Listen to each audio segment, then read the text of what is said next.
High court ডিভিশনে জামাত ইসলামীর পক্ষেই তারা লিখিত এবং মৌখিক সাবমিশন রেখেছে, কারণ তারাই তো রেজিস্ট্রেশন দিয়েছিলেন।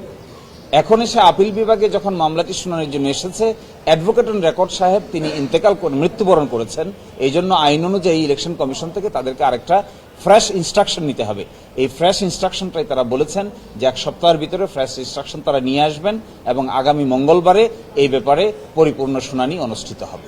হাইকোর্ট ডিভিশন সার্টিফিকেট দিয়ে বলেছেন যে এই বিষয়টিতে জটিল সাংবিধানিক প্রশ্ন জড়িত, এই জন্য আপিল বিভাগ যেন সরাসরি আপিল শুনানি করেন। এই জন্য এই শুনানিটা অপেক্ষাকৃত একটু বড় হওয়া, একটু লেংদি হওয়াই স্বাভাবিক, কারণ কনস্টিটিউশনের complex question of law is involved. এখানে যারা এই রিট পিটিশন করেছিলেন তখন তারা জনস্বার্থে রিট পিটিশন করেছেন, কিন্তু মূলত এটি জনস্বার্থে রিট পিটিশন হয়নি, এটি হয়েছিল রাজনৈতিক উদ্দেশ্যকে সামনে রেখে। এবং তারা যে রিট পিটিশন করেছেন তাদের আসলে এই রিট পিটিশন করার ক্ষেত্রে তারা নিজেরাই রিট পিটিশন যে করেছেন তাদের এই ধরনের কোনো লোকাল স্ট্যান্ডার্ড ছিল না। তারা জনস্বার্থে বলেছেন, কিন্তু মূলত জনস্বার্থে নয়, করেছেন ব্যক্তি স্বার্থে এবং রাজনৈতিক স্বার্থে। ওখানে আরেকটা কথা আসছিল যে অনেক ইসলামী দলই তো তখন রেজিস্ট্রেশন পেয়েছিলেন, তাহলে যারা রিট পিটিশন করলেন তারা অন্যান্য ইসলামিক দল যারা রেজিস্ট্রেশন পেয়েছেন তাদের কারো রেজিস্ট্রেশন চ্যালেঞ্জ করে মামলা করেননি, শুধু একটাকে টার্গেট করেছেন কেন?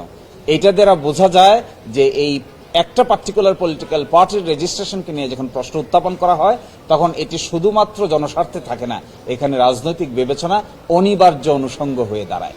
দ্বিতীয় প্রশ্ন যেটি এসেছে যে এই যে ইলেকশন কমিশনের সামনে এই ইলেকশন প্রসেস এবং ইলেকশন রেজিস্ট্রেশন প্রসেস যখনও শেষ হয় নাই, শেষ হওয়ার আগেই তারা রিট পিটিশন দায়ের করেছেন। সুতরাং এই ম্যাটারটা তখনও ইলেকশন কমিশনের অধীনে বিচারাধীন ছিল। এই দুটি পয়েন্টেই আজকে উপস্থাপন করা হয়েছে।